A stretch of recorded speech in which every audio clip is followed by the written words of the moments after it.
اوه نه باز برام هر پدر نگار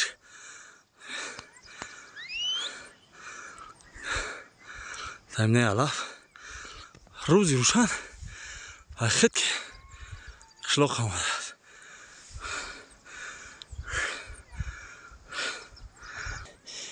این مالا را دیدم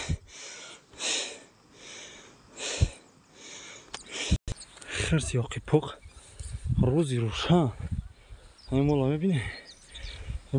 مالا ده بخید که امجا آمد مالا رفته ایسم که بازی برم بینیم سهم بالا باشه یا که فرامد همینجا دویده پاق رفته ای پگه یکی جمعه است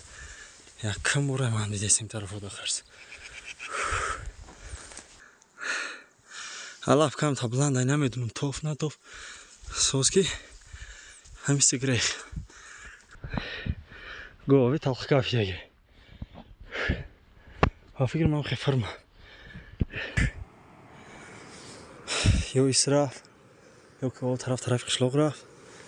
نمیدونم کم طرف اومد که دادش زدن مردم گریخ اونجا قریب بود که مولا میزد مول نوی 5-6 گوسفند بود و براشو قریب او را میزد اینجا را نگه داریم نیست دیار جدی کس رفت نمیدونم همیشه مالا باشه من فکرم در او فرامد رفت ایس دیار نیست باشه دیگه هیچ سپیتش نکردیم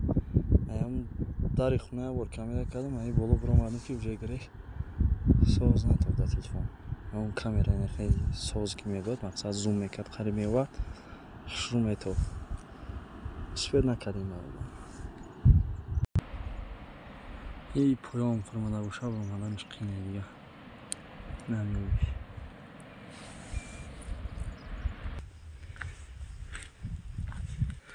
اینجا سرش کن راست برامده افیم پیش هست بیست توری درست تکی رفت یکی بسو گش رفت بالا خیرسی زرد پدرش دایی رو بزرشم مردم همینجا کار کدای سنه باشن اون طرف اما مردم از سر زمین شه یک کدام طرف من فکر مایی صبر اومد من این اینجا دابه این اینگه دابین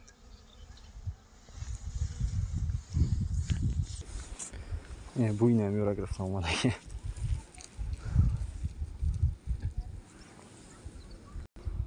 کم تریگه دیر میکردیم یا کم تریگه اگر مردم دو بوی نمیکردن من فکر میوری از چه سب بوی میکرد ای برای چوی ما این سال دوگونی کردگی هر سال دوگونی میمونم دتا برای کبود رنگی خودش یا قشخورم